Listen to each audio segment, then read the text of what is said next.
جنو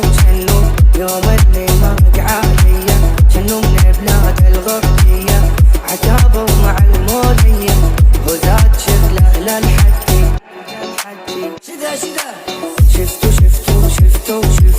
صدقوني يوم اللي شفتو نوم الليلة بد ما عرفتو العسل يقطر من شفتو ومن الحلا خدو من الدين يوم شفتو صحت عويني صحت